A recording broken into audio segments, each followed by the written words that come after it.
Bernie Sanders, his big thing was always bringing single-payer health care to our country of 340 million. But when liberal tie-dyed Vermont tried to do it for a population of 626,000, it collapsed like that poor the Oval Office last week.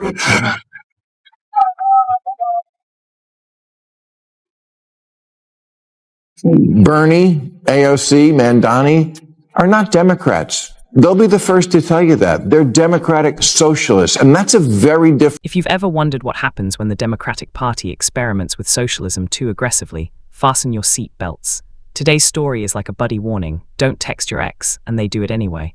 Bill Maher just went off on AOC, Bernie Sanders, and Zoran Mandani. This isn't casual irritation. It's a full-blown political intervention. Before we dive in, hit like, subscribe, and comment. Do you think the Democratic Party is genuinely shifting left or just performing for social media? Your input fuels discussion. Picture the scene. Maher, a lifelong Democrat, as the designated driver watching friends take tequila shots at 2 a.m., glancing at AOC and Mandani, stop for the sake of political survival. Naturally, they don't. They push harder. AOC recently defended herself with the classic, get to know him, line, a political Tinder for socialism. Here's the irony. She preaches open-mindedness but rarely extends it to Trump or conservatives. Her selective empathy is striking, and even her party's moderates are raising eyebrows so high they're practically in orbit. Maher's frustration is palpable. The party's loudest voices are creating chaos while ignoring the practical needs of everyday voters. Say to the skeptics, though, in the party, will want to keep him at arm's distance, some who have some problems with him, even some fellow New Yorkers in the swing districts outside the city. Get to know him. Get to know him. You know, this is not about having any kind of hard line. I think that if anybody is skeptical, I would say get to know him. And once you get into a room with him, kick the tires yourself and make your own assessment instead of just kind of making assessments from what you may see on television. If you have the ability to meet someone in person, you should meet him before. Maher isn't having it. He compares capitalist South Korea with socialist North Korea at night. One glows like Times Square, the other looks like someone forgot to pay the electricity bill. Then he moves to Venezuela, once wealthier than Poland in 1990, before adopting socialism, classic socialism, shortages, inflation, economic collapse, mass flight. Basically, a greatest hits mixtape of failed economies. Maher's message is clear: New York is not immune. Living in NYC doesn't grant a secret formula for socialism. Mandani is personable, youthful, and enthusiastic, but his plans often led to economic sinkholes. Maher surveys the Democratic Party. Is anyone else seeing this rather than celebrating the hype? AOC responds, but Maher insists they study history. History is undefeated when it comes to socialism. Then he turns to Bernie Sanders. For decades, Bernie has pushed single-payer healthcare for all 340 million Americans. Yet it failed faster than Vermont, his maple syrup-powered, tie-dye-friendly home state of just 626,000 people. If Vermont couldn't make it work, why assume New York could? The point is clear. Scale matters, and ideology doesn't change economic realities. Think that stuff that happened before their appearance on the planet didn't really happen, but it did. We've run this experiment many times, and the results are always obvious. Here's capitalist South Korea at night from space. Here's socialist North Korea. Yeah. In 1990, Venezuela was wealthier than Poland. But then Poland, finally free of Soviet-style economics, went all in on capitalism. And now their economy is as big as Japan. And people there have high wages, low inflation, cars, vacations, homes. Meanwhile, Venezuela traded capitalism for Hugo Chavez's socialism for the 21st century, which turned out to be like socialism in the last century or any century, a mess.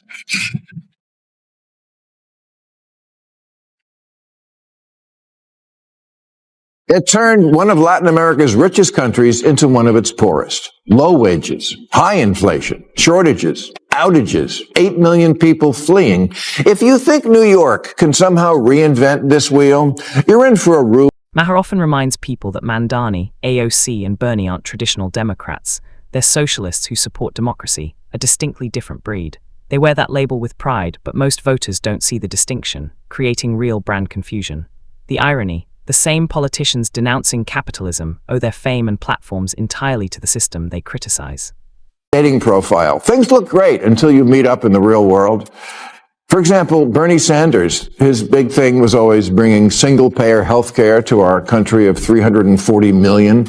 But when liberal tie-dyed Vermont tried to do it for a population of 626,000, it collapsed like that poor the Oval Office last week.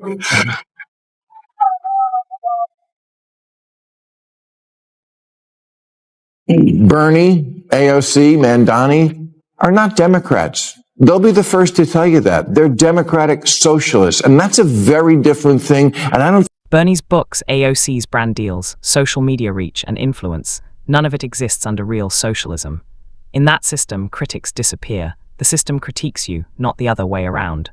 Is taking place when we have an administration in Washington which every day is moving us toward an authoritarian society. This is America, New York City. Don't let them tell you any different. Don't let them tell you that we are the exception. We are the rule. And we set the bar for America. I'm talking to you, Donald Trump. Let our words ring out so loud tonight that Andrew Cuomo can hear them in his $8,000 a month apartment. New York is not for sale. Prediction Maher is fed up with. People claiming capitalism is broken are thriving within it. That's not to say capitalism is flawless, it's chaotic, inconsistent, and often frustrating. But compared with socialism, which has a perfect failure record, capitalism looks like the reliable partner in a toxic relationship tick-tock. One causes chaos, the other quietly pays the bills. Yes, that's capitalism. The ex clutching a gas can, that's socialism. Maher then turns to Abigail Spanberger, the newly elected Virginia governor, who predicted years ago that the party would collapse without returning to the center. Her message, don't brand yourself socialist. Elections are won by moderates. Extremists make headlines, not victories. Did the party heed her advice? No, they tossed it straight into the ideological recycle bin. Maher's frustration is palpable, like a disappointed parent. Moderates aren't steering the Democratic Party. Its fringes are dominated by the loudest voices representing Twitter more than voters. Supporting radical candidates isn't bravery, it's political Russian roulette. The danger, 4 bullets in the chamber instead of 1. Like a nice guy, and I congratulate him on an extraordinary political achievement. But before the whole left side of the country catches socialism fever, let's listen to the other big winner in last Tuesday's election, Virginia Governor-elect Abigail Spanberger, who before the 24 election said things like, if the party didn't shift to the center, we will get torn apart. And we need to never use the word socialist or socialism ever again. Well, she was right, but they didn't listen. Typical, am I right, ladies? From the moderate majority is deafening. That quiet isn't neutrality, it's permission. When a party won't check its extremes, the extremes don't just influence the party, they become the party. The data screams it. In 2024, 13 Democrats won in districts Trump carried. Not a single Democratic socialist among them. Every think tank reviewing the elections reached the same conclusion: move to the center. Even the New York Times agreed, radicals are wrong, moderates are right. Yet the DNC ignored the advice, blending it into chaos instead of acting. They're not just sidelining moderates, they're doubling down on socialist messaging, subtly sidelining capitalism and flirting with socialism like, hey, you up, the party has a clear choice, moderation or continued electoral risk. The party has a clear choice here, very clear. One wing is saying, don't ever use the word socialist again, and one is saying, I am a democratic socialist. Clear, huh? So how do we decide who's right? Well, it turns out we don't really have to flip a coin. We have the evidence. In 2024, 13 Democrats won. In districts, Trump also won. All moderates. This isn't rocket science. All the left-leaning think tanks have done autopsies on 2024, and they all came up with the same message: move to the center. Even the New York Times, which did so much to promote woke politics, now says the partisans are wrong. Moving to the center is the way to win. And Democrats should recognize the party moved too far left on social issues after Obama. That putting ideology above electability is the surest path to losing elections. The DNC's biggest setbacks came when they went all in on woke theatrics, symbolic crusades and fringe issues.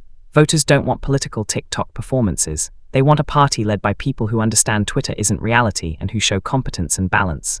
Americans, left or right, want stability, not revolution. They want solutions, not socialism.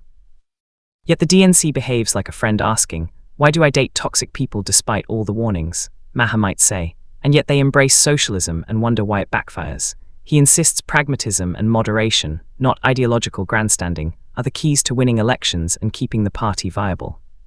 Quiet quitting capitalism and texting socialism that they're down to. Thing is, socialism will, because socialism, to put it simply, just doesn't work and has never worked, like Kevin Federline. Just a failure, it's spectacular. It doesn't fade quietly, it crashes hard. History repeats itself. Shortages, runaway inflation, economic collapse, mass exodus. Venezuela is the latest example. 8 million people fled, roughly the size of New York City. Responding to AOC's claim that New York is the exception, Maher warns, if socialism becomes the rule, brace yourself. The result won't be prosperity, it'll be collapse. One of Latin America's richest countries turned into one of its poorest. Low wages, high inflation, shortages, outages. If New York thinks it can reinvent this wheel, it's in for a rude awakening. One of Latin America's richest countries into one of its poorest. Low wages, high inflation, shortages, outages, 8 million people fleeing. If you think New York can somehow reinvent this wheel, you're in for a rude awakening. Revisits Bernie's Vermont experiment. On paper, single-payer healthcare sounds excellent, inspiring in speeches. In reality, it collapsed like wet cardboard. Costs soared, numbers didn't add up. And this was Vermont, one of America's most liberal states, the ideal testing ground. If Vermont couldn't make it work, how could New York, a massive, complex, and expensive city, succeed? Maher's final message is blunt. In theory, democratic socialism looks appealing, like a dating profile full of perfect photos and inspiring quotes. In reality, the effects are stark, often ending in economic crisis. Fringe ideology is what America wants. Americans want pragmatism, competence, and common sense. If the DNC hopes to win in 2028 or beyond, they must stop chasing ideological purity and start appealing to the voters who actually decide elections. Will they, or will moderates continue to be ignored at their peril? Only time will tell. Make your wishes come true. You're thinking of Zoltar.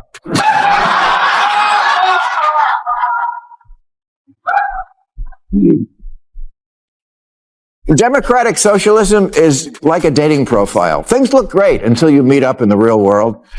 For example, Bernie Sanders, his big thing was always bringing single-payer health care to our country of 340 million. But when liberal, tie-dyed Vermont tried to do it for a population of 626,000, it collapsed like that poor in the Oval Office last week. Day's commentary. Hit like, subscribe for more analyses, and leave a comment. Is the party taking a temporary detour into fantasy, or is it a risky long-term move that could cost everything? Maher's core point is simple. Radical socialism may make headlines, but elections are won by moderation, pragmatism, and connecting with the people who actually vote. The loudest voices may dominate social media, but they don't necessarily reflect the electorate. Without a return to common sense, competence, and centrist leadership, the party risks turning ideological enthusiasm into electoral disaster. The message: history is undefeated, moderation wins, and pragmatism always beats ideology when it comes to governing.